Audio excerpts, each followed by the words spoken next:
Hello everyone, welcome back to R K study. आज के इस वीडियो में हम लोग करंट अफेयर्स के कुछ क्वेश्चन को देखेंगे और साथ में कुछ क्वेश्चन स्टैटिक जीके का भी देखेंगे। आज के ज़्यादातर क्वेश्चन बहुत जो भी समाज शुरू हुए थे स्टार्टिंग में उससे रिलेटेड हैं। कुछ क्वेश्चन करंट अफेयर्स के हैं, कुछ क्वेश्चन सामान्य ज्ञान में भारतीय संविधान से रिलेटेड हैं, पॉलिटी से रिलेटेड हैं। तो चलिए बिना किसी देरी की आज की सेशन की शुरुआत करते हैं।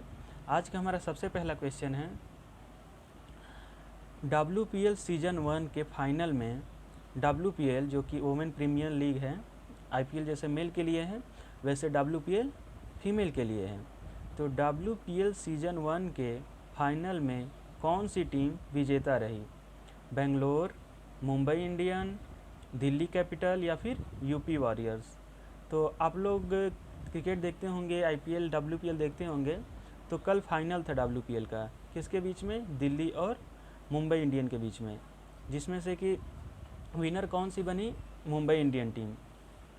चेस करते हुए 131 रन मारना था, जो कि शायद 131 रन ही मारना था, जो कि 19.3 ओवर में वो लोग उतना रन बना करके विनर हो गए। क्लियर है? तो ऑप्शन बी इज करेक्ट। फिर नेक्स्ट क्वेश्चन देखते हैं।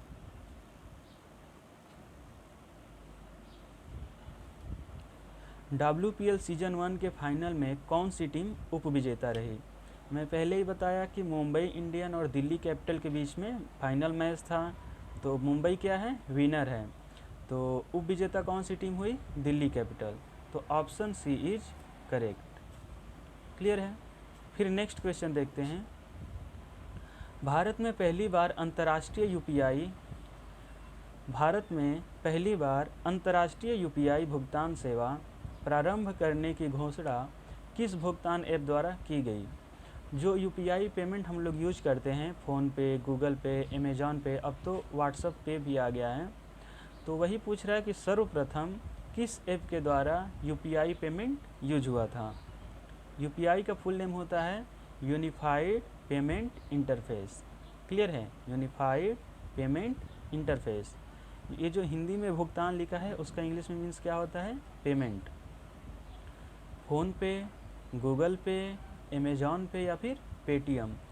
तो भारत में जो पहली बार अंतर्राष्ट्रीय UPI भुगतान सेवा प्रारंभ करने की घोषणा सर्वप्रथम किसके द्वारा किया गया था?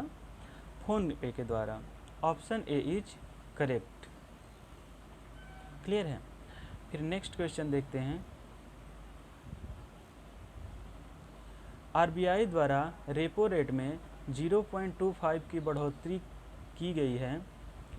वर्तमान में यह दर कितनी है? रिजर्व बैंक ऑफ इंडिया जो RBI हैं,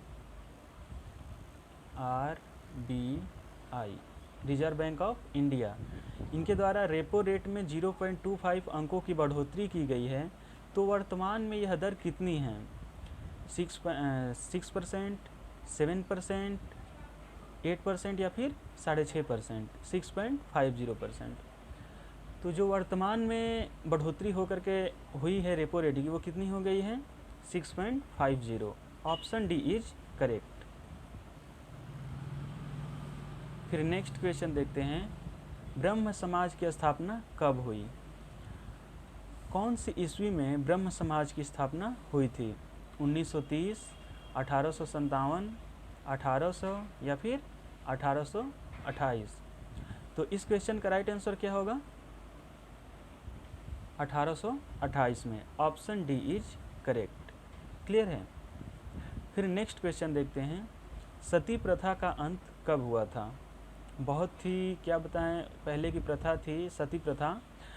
ये होता ये था कि जैसे किसी पुरुष की मृत्यु हो जाती है तो साथ में उसकी पत्नी को भी जिंदा ही जला दिया जाता था उसी के लाश पे। तो धीरे धीरे ये प्रथा लोगों के बीच में जागरूकता फैलाया कि नहीं, ये चीज़ सही नहीं है। तो इसको लगभग 1829 ईस्वी में क्या कर दिया गया था? पूरी तरह से बंद कर दिया गया था। तो ऑप्शन सी इज करेक्ट। आगे हम लोग देखेंगे कि किसने इसमें ज़्यादा योगदान दिया था इस चीज़ को ख़त्म करने के लिए। हर चीज़ देखेंगे आगे। फिर नेक्स्ट क्वेश्चन आता है, सती प्रथा के अंत में सबसे अधिक प्रयास किसका रहा? यही क्वेश्चन पूछ रहा है कि सती प्रथा को अंत करने के लिए सबसे बड़ा योगदान किसका था? पंडित जवाहरलाल नेहरू, महात्मा गांधी, स्वामी विवेकानंद या फिर राजा राम मोहन राय? तो सती प्रथा के अंत करने के लिए सबसे ज़्यादा जो योगदान रहा था वो किसका था? Raja Ram Mohan Roy. Option D is correct. आप लोग राजा राम मोहन राय के बायोग्राफी के बारे में पढ़िएगा। उन्होंने बहुत ही अच्छी भूमिका निभाई थी समाज सुधारक के क्षेत्र में। क्लियर है? तो ऑप्शन डी इज करेक्ट। फिर नेक्स्ट क्वेश्चन देखते हैं, आर्य समाज की स्थापना कब हुई थी? 1820 में, 1860 में या फिर 1875 में या फिर 1890 में? तो आर्य समाज की स्थापना कब हुई थी? 1875 में। Option C is correct. फिर नेक्स्ट क्वेश्चन देखते हैं, आर्य समाज की स्थापना किसके द्वारा की गई थी? आर्य समाज की स्थापना किसके द्वारा की गई थी? नेताजी सुभाष चंद्र बोस, भगत सिंह, राजा राम मोहन राय या फिर स्वामी दयानंद सरस्वती?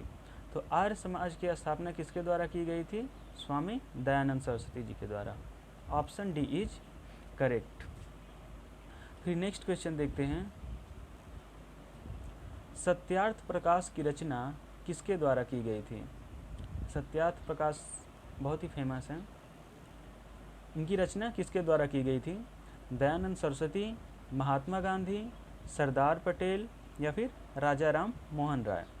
तो सत्यार्थ प्रकाश की रचना दयानंद सरस्वती जी के द्वारा किया गया था, स्वामी दयानंद सरस्वती।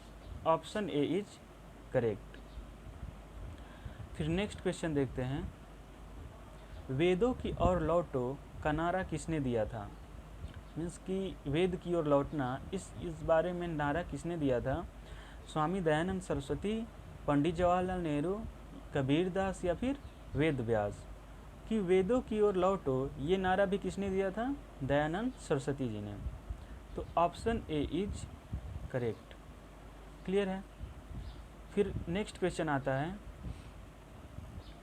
वेद व्यास से रिलेटेड क्वेश्चन ये आता है कि महाभारत की रचना किसने की? तो वेद व्यास। रामायण की रचना किसने की थी? तो वाल्मीकि जी ने की थी, महर्षि वाल्मीकि जी ने।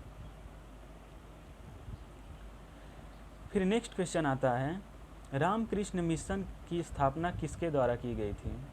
रामकृष्ण मिशन की स्थापना किसके द्वारा की गई थी? स्वामी विवेकानंद, राजा राम मोहन राय, दयानंद सरस्वती या फिर इनमें से कोई नहीं?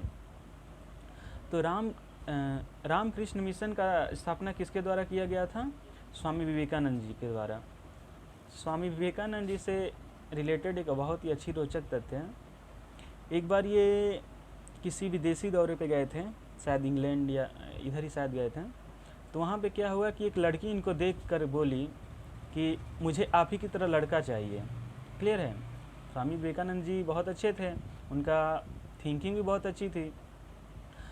तो वो बोले कि ठीक है, अगर आपको मेरी तरह लड़का चाहिए तो आप मुझे ही लड़का बोल दीजिए।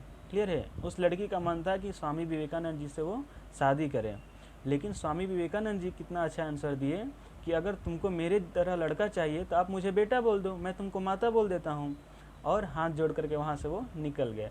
वो जो वहाँ की थी लड़की, उनको देखती ही रह गई। फिर नेक्स्ट क्वेश्चन आता है, जवाब देने में किसी चीज़ को अच्छी तरीके से सामने वाले को क्या बोल रहा है, क्या कह रहा है, उसको उसी भाषा में सबसे अच्छा जवाब कौन देते थे? स्वामी विवेकानंद जी देते थे। अपने विवेक का पूर्ण तरह यूज करते थे वो। क्लियर है? बहुत ही महान थे। मुस्लिम विश्वविद्यालय की नींव किसने डाली थी? मुस्लिम विश्वविद्यालय की नींव किसने डाली थी? जो अलीगढ़ मुस्लिम यूनिवर्सिटी है, उसी से रिलेटेड क्वेश्चन है। बहादुर शाह, औरंगजेब, सर सैयद अहमद खान या फिर APJ अब्दुल कलाम?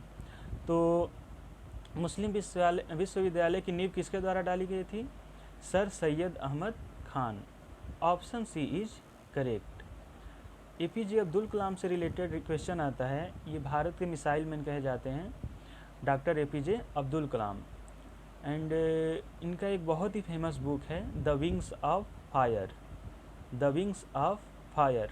तो कभी कभी पूछ लेता है कि the wings of fire book के लेखक कौन हैं? तो एपीजे अब्दुल कलाम। फिर नेक्स्ट क्वेश्चन देखते हैं, किस धर्म सुधारक की मृत्यु भारत से बाहर हुई? किस धर्म सुधारक की मृत्यु भारत से बाहर हुई? दयानंद सरस्वती, स्वामी विवेकानंद, राजा राम मोहन राय या फिर इनमें से कोई नहीं? तो बहुत ही बड़े धर्म सुधारक कौन थे? राजा राम मोहन राय। बट इनका मृत्यु भी कहाँ से हुआ? भारत के बाहर। तो ऑप्शन सी इज करेक्ट। फिर नेक्स्ट क्वेश्चन आता है, चौरी चौरा कांड कहाँ हुआ था?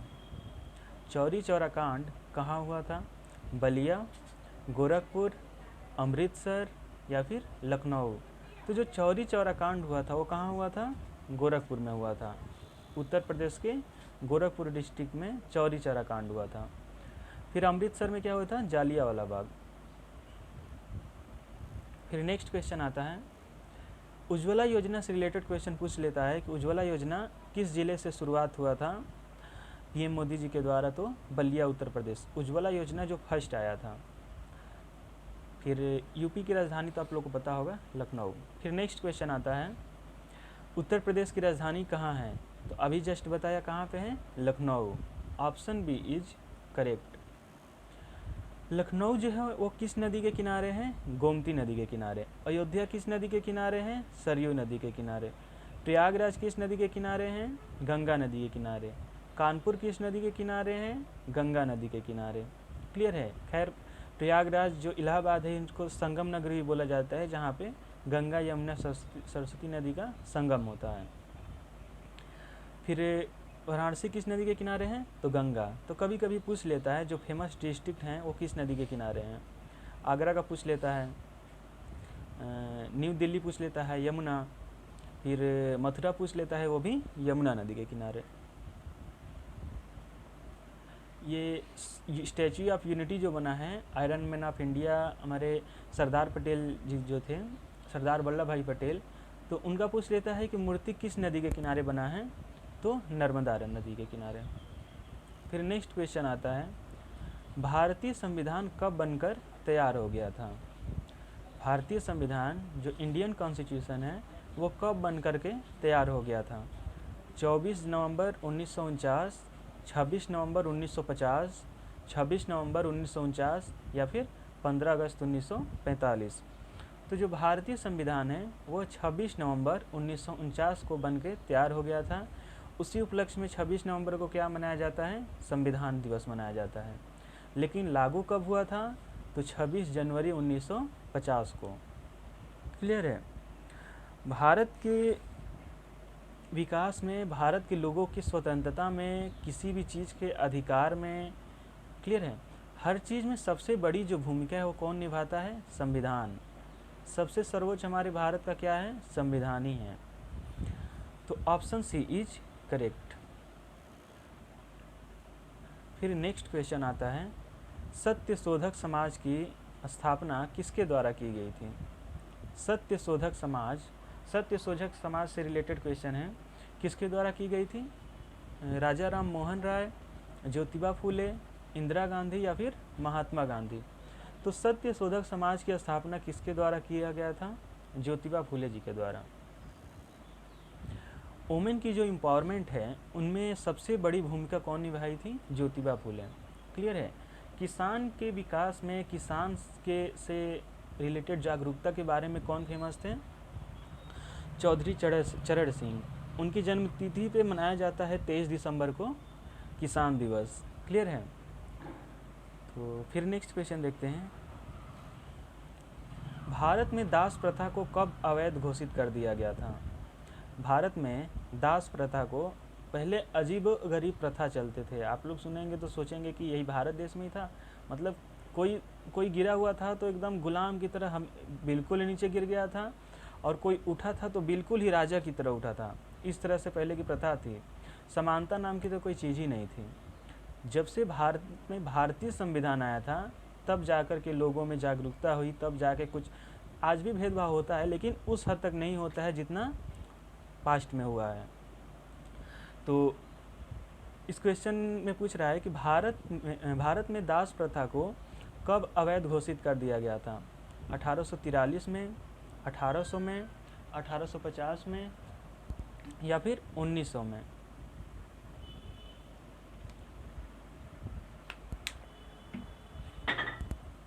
तो कब अवैध घोषित कर दिया गया था? 1843 में। Option A is correct. फिर नेक्स्ट क्वेश्चन आता है,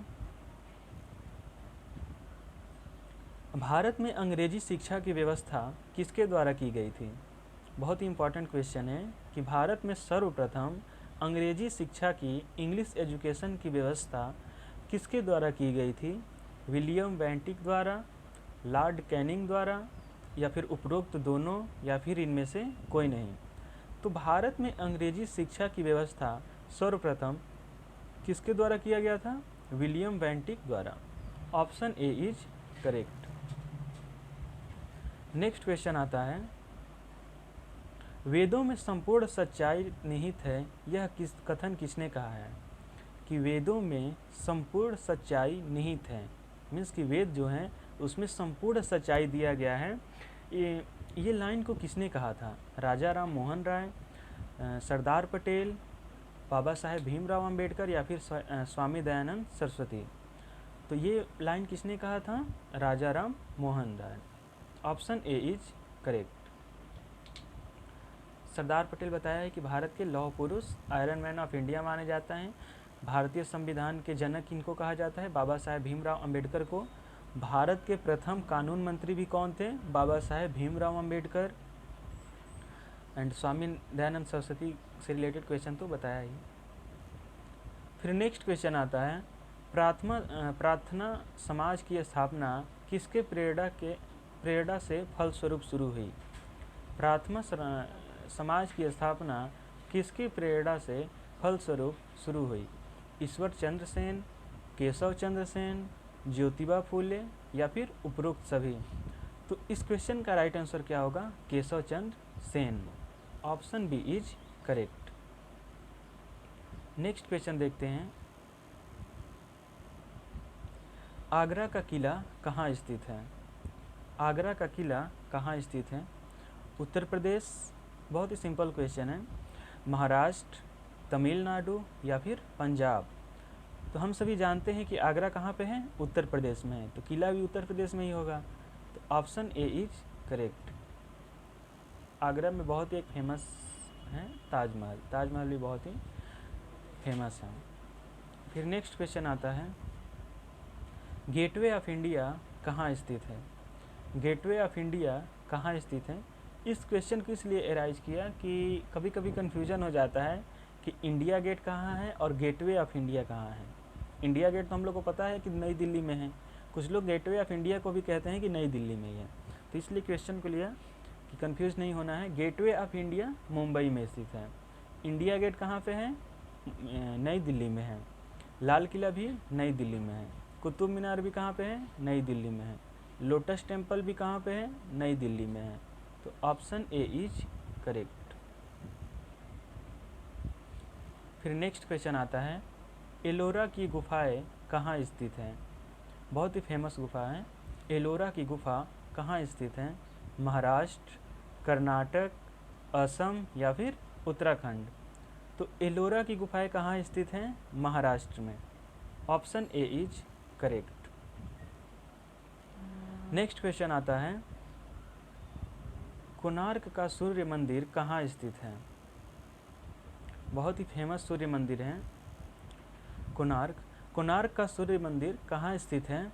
उड़ीसा, मेघालय, तेलंगाना, या फिर इनमें से कोई नहीं?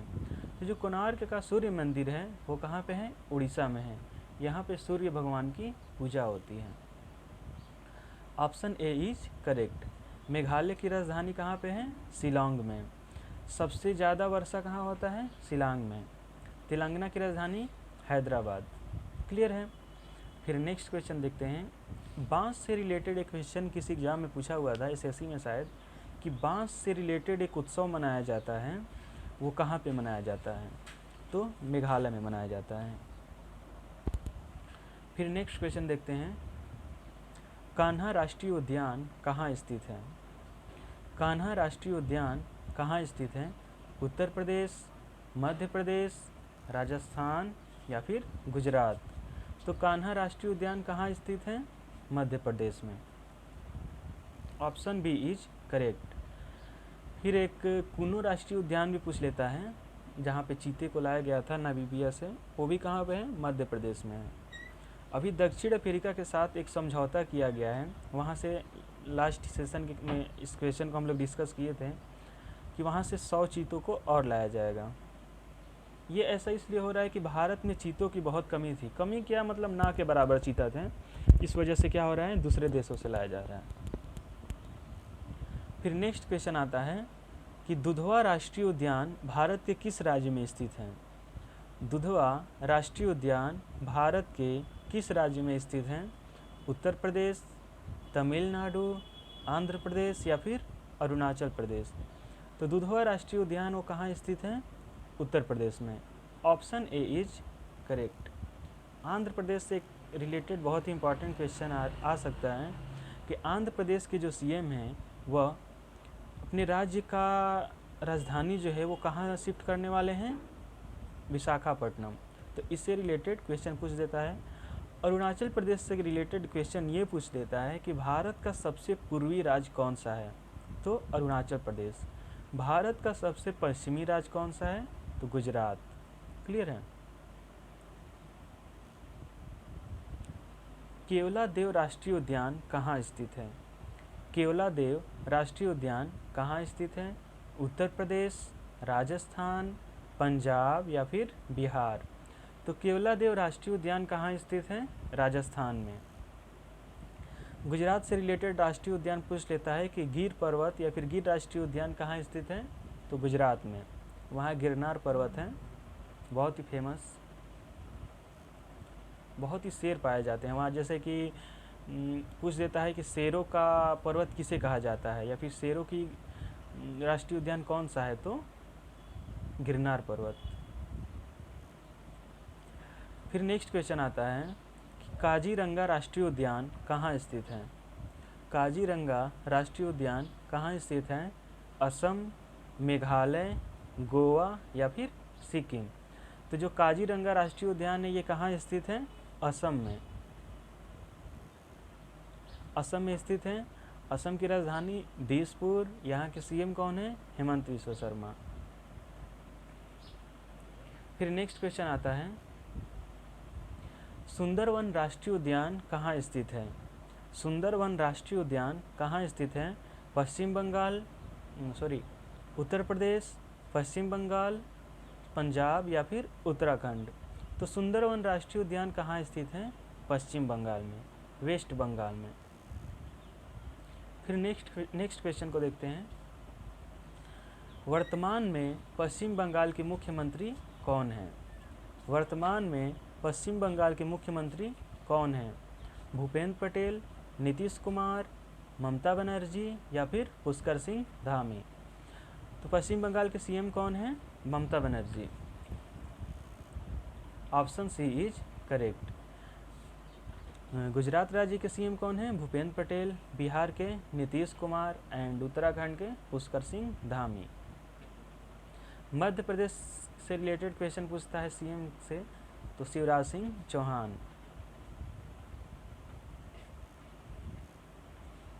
नंदा देवी राष्ट्रीय उद्यान कहाँ स्थित है?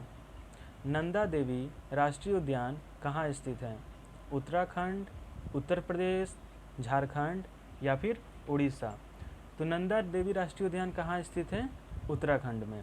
Option A is correct. अभी उत्तराखंड में एक न्यूज़ बहुत ही सुर्खियों में था, कौन सा, वो कोई पर्वत था जोशीमठ। तो जोशीमठ था, तो क्या हो रहा था कि प्रतिदिन क्या हो रहा था कि 1 से 1.5 सेंटीमीटर वो पर्वत नीचे धंस रहा था। वहाँ के लोगों के जो घर थे दिन पर दिन क्या हो रहे थे? दरार ले रहे थे, घर जो भी बने थे वो गिर रहे थे। तो वहाँ पे बहुत ही प्रॉब्लम हुई थी, तबाही टाइप का हो गया था। लेकिन अभी शायद ठीक है, वैसा कोई अब दिक्कत नहीं हो रहा है वहाँ पे। लेकिन वहाँ पे लोगों को कह दिया गया कि हाँ आप इस एरिया में मत रहिए। तो यही सब वहाँ पे प्रॉब्लम हुई थी उत्तराखंड में।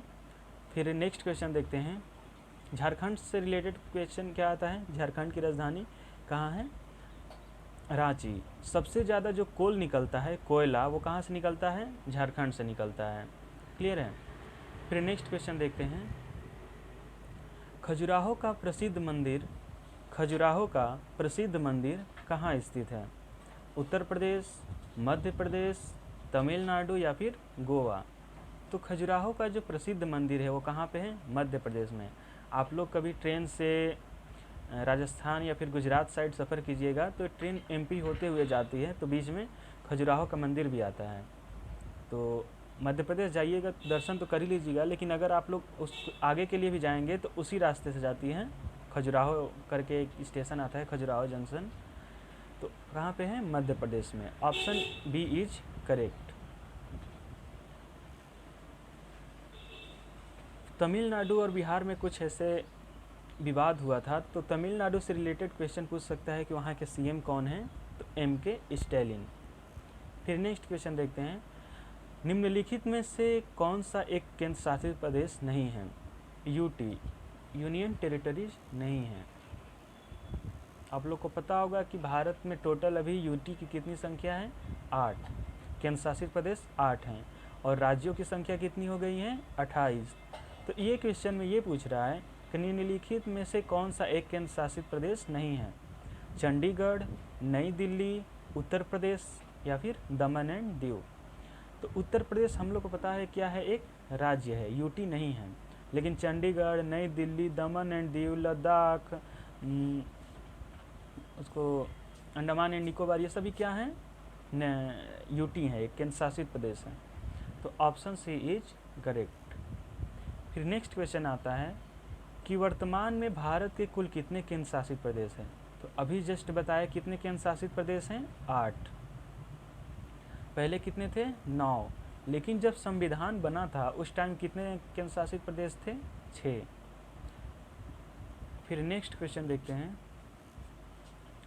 छत्रपति शिवाजी टर्मिनल कहाँ स्थित है। Chhatrapati Shivaji, Rajiv Gandhi international stadium, international airport या फिर इंदिरा गांधी इंटरनेशनल एयरपोर्ट, इससे रिलेटेड क्वेश्चन पूछ देता है। तो छत्रपति शिवाजी टर्मिनल कहाँ स्थित है, महाराष्ट्र में। Option A is correct. बहुत ही इम्पोर्टेंट टर्मिनल है। फिर नेक्स्ट क्वेश्चन आता है, इंदिरा गांधी से रिलेटेड क्वेश्चन पूछे तो कहाँ पे है, नई दिल्ली में है। ऑप्शन बी इज नई दिल्ली। हिमाचल प्रदेश की राजधानी कहाँ है, हिमाचल प्रदेश की राजधानी कहाँ है, शिमला, नई दिल्ली, चेन्नई या फिर चंडीगढ़।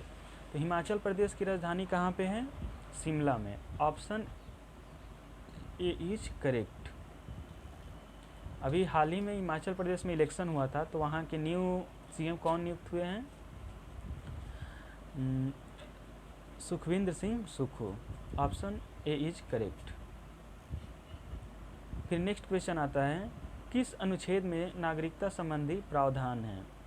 भारतीय संविधान के किस अनुच्छेद में नागरिकता संबंधी प्रावधान है, 1 से 4, 1 से 8 या फिर 5 से 11 या फिर 5 से 20। तो नागरिकता से रिलेटेड प्रावधान के बारे में पिछले सेशन में भी हम लोग डिस्कस किए थे कि किस अनुच्छेद में कहा गया है, 5 से 11 के बीच में। Option C is correct. मौलिक अधिकार के बारे में किस में कहा गया है, 12 से 35 के बीच में। क्लियर है।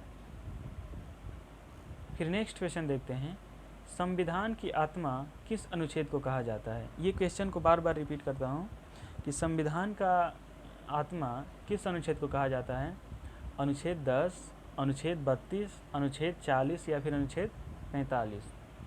तो संविधान की आत्मा अनुच्छेद 32 को कहा जाता है। अगर किसी के मौलिक अधिकार का हनन होता है, जो मौलिक अधिकार 12 से 35 के बीच में दिया गया है, समानता का अधिकार है ना, जाति, धर्म, लिंग के हिसाब से हम किसी के साथ भेदभाव नहीं कर सकते हैं, छुआछूत का अंत, हमें बोलने की स्वतंत्रता, किसी से सवाल पूछने की स्वतंत्रता, आरटीआई से रिप्लाई मांगने की स्वतंत्रता, किसी की पुतला जलाने की स्वतंत्रता।